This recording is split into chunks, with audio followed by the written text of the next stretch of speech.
Welkom in het Maastricht Universitair Medisch Centrum. Wij vinden het fijn om jullie een kijkje in onze onderzoekskeuken te kunnen geven en te laten zien waar wij allemaal mee bezig zijn. Onderzoek dat wij mede kunnen doen dankzij het Kankeronderzoekfonds Limburg. Wij steunen met het Kankeronderzoekfonds Limburg inmiddels een groot aantal projecten. Eentje over borstkanker, eentje over darmkanker, eentje over longkanker en als laatste een bijzonder project over zogenaamde killercellen. Killercellen zijn cellen van ons afweersysteem die in staat zijn om kwaadaardige cellen op te ruimen. Zeker als we die killercellen selecteren van gezonde donoren die dat heel goed zouden moeten kunnen. Wij zijn over dat onderzoek nog steeds heel erg enthousiast. We hebben de laatste jaren op kleine schaal kunnen laten zien dat die killercellen daadwerkelijk kankercellen kunnen killen.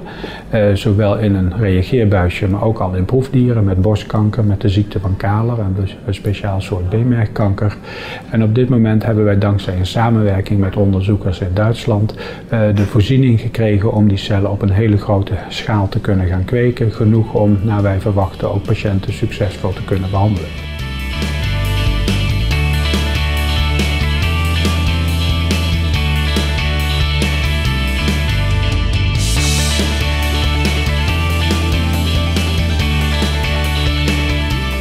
Met behulp van het apparaat kunnen we binnen ongeveer 3 weken verwachten wij dat we de hoeveelheid killercellen kunnen krijgen die we nodig hebben om een patiënt te testen. Wat we nu hier in Maastricht willen gaan doen is in eerste instantie natuurlijk het apparaat goed aan de gang krijgen. Zorgen dat wij ook die killercellen kunnen kweken, net als dat ze dat in Duitsland kunnen.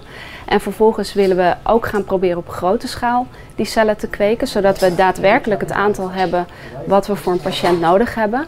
En omdat die cellen misschien een klein beetje veranderen daardoor, willen we ook testjes gaan doen om te kijken of die cellen die op grote schaal gekweekt zijn, of die nog steeds de juiste eigenschappen hebben.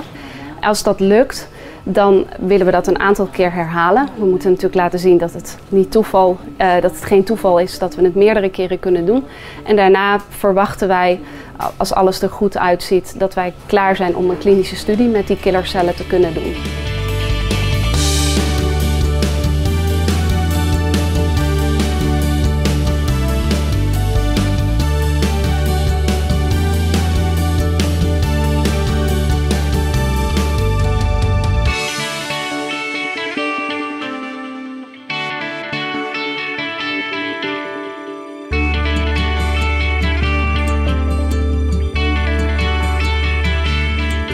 Ik hoop dat u een indruk hebt gekregen van wat wij allemaal aan het doen zijn hier, waar onze onderzoekers, doorgaans jonge mensen, heel enthousiast over zijn en waar heel hard aan gewerkt wordt. Onderzoek waarvan we hopen dat we dat op korte termijn ook bij patiënten kunnen gaan doen als deze onderzoeken in het laboratorium succesvol zijn.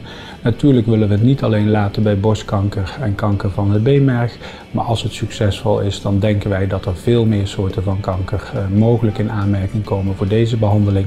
Maar naast ons eigen werk over killercellen zijn er natuurlijk heel veel onderzoeken in deze regio gaande in samenwerking met alle ziekenhuizen uit deze regio.